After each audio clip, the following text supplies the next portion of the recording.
Greetings everyone. Haven't done a video for a while, but this is a real treat. I have to my left Veronique Drouhin. This is her first time up here in Vancouver. First trip to Vancouver? Or first trip. Well, I think it's the second one. Second one. The first one was a long time ago. Yeah, but you weren't in the business then? No. No. You hadn't been massaged to take over the reins yet. Not yet. Not yet. So welcome. We had a great dinner last night at Blue Water. Tasted some great wines. Where do we talk about Burgundy? You know, Burgundy is one of my favorite areas, and I think for the viewers, let's just talk about what makes Burgundy and what makes Drouhin, and maybe a little bit of history of the estate, so people who watch this know a little bit of the history. I mean, it's 130 odd years long, so you're gonna have to do the Coles Note versions of it. But and Domaine Drouhin, Oregon too. So I'll let you take it away. Okay. Well. 1880s when my great-grandfather founded the company. So he had this good idea to come to Beaune and start a very small négoce business where he would buy fruit from France, make wine and then sell it more or less locally. Right. His son, Marquis Drouhin, my grandfather, took over when he was also 24 years old, and he started to buy vineyards. So he's the man who bought the Clerides back in 1918. Difficult time. 1918? 1918. Kind of a difficult time. Difficult time. Vineyards are not in a great shape, but he loved that wine. So it took him a while to buy from different owners, growers, right, a little bit of the Clerides. And later on, when my father takes over, yes, in 1957, also at the age of 24, I don't know what this number is, magic in the family, or... He expanded the estate, right, being very lucky to be able to acquire more vineyards in the Côte de Nuit. Right. There's the famous Musigny, yep, Les Amoureuses, Grands Échezeaux. Fantastic names, hard to get today. The funny story you told last night, right? You being in China, telling your Chinese importer about Les Amoureuses, and he said there's 110 cases worldwide. And he said, I'll take it all. Right. And then he didn't realize, he thought it was just for his allocation. He didn't understand it was for the whole world. It was the whole production.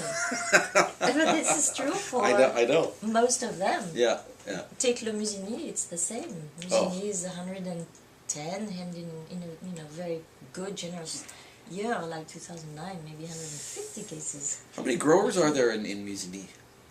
Not very many, I would say six. Six? Six growers, the Vaugué being the largest. Right. Right. Yeah. So Burgundy. No, so really now today, to enter into the Burgundy market and buy vineyards, I would say, I don't want to say virtually impossible unless you're a multi-billionaire, but right, pretty tough. It's very hard if you want to buy Grand Cru vineyards. Yes. Now, if you want to buy village wine, it's still available. Okay. It's still affordable. And Chablis was the completely forgotten region, but now Chablis is like everybody's starting to be interested. Well, here's the interesting thing about Chablis. We were talking about it last night. Now, Chablis in the 50s was first of all, it used to be a ski hill. Right, well... Historically. Probably not much snow, but... Not much snow. A little bit of a ski hill, like what the people from back east in Ontario call a mountain, we call a hill. But we won't get into that. But it was 500, you said 500 hectares. It was 500 hectares in the late 60s. In late 60s. Today is... 5,000. 5,000. 5,000. So, yes. Not, and I'm a very realist, not all of those vineyards really should be Chablis. It's true. It's true. Yeah. The heart of the Chablis region, around this little village, around the river called Le Serin, yep, this is really where you want to source the fruits. The cradle, what did you say, berceau? The cradle, the berceau, yeah, of Chablis. So, yeah. Consumers, so when you're going into a shop and you're looking for Chablis, ask the retail merchant exactly where it is, because they may be trading on the name and you're getting Chablis, but the minerality and the power and the grace, you may not be getting it. You're losing out. And Chablis can be so fabulous. It's a great region, really. Tell viewers, you've really worked hard on your Chablis estate, going by now over the years, and the quality's just gone up. We see it if we walk in the vineyards. You go in the spring when they start to grow. It's unbelievable to see how healthy they are, yep, how beautifully well they grow. And in the end, for us, when we make the wine, there's not much we need to do. The crop is good. And that's your brother he takes care of the vineyards, My right? brother, yes. Yeah. Philippe is overlooking all the vineyard management Right. in Chablis, in Burgundy, and in Oregon. So the quality of the Chablis have just, because of the biodynamics and taking care of the vineyards more, it's just gone up. It's incredibly impressive. This plus the fact that the vines are getting really old now. Okay. All these combined, yes. So there's hope for me. There's Getting older, I absolutely- get more personality. Okay. Very sorry, I interrupted. Go ahead.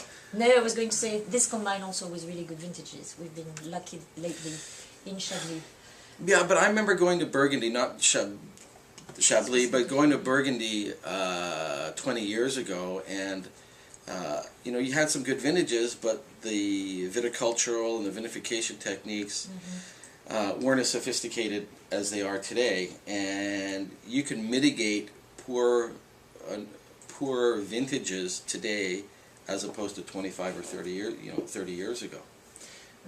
Yes, it's really beautiful to see how many young growers or even older growers are concerned about farming in a much more friendly, environmentally friendly way, using no chemicals, no pesticides, no herbicides, and much more natural product, which is ultimately at the extreme is the biodynamic, where you use herb plants and absolutely no synthetic products. Yeah. And it works. Oh, I know it works. You can taste it in the quality of the wines, and the tough decision I have is you taste 40 producers, they're all great, but you can't bring them all in because it's too much wine. So you have to almost get the best of the best, and you have to decide which brands or which strains you like, and then you just go with that. Cool. There could be a couple of producers. You Okay. need to get them all. No.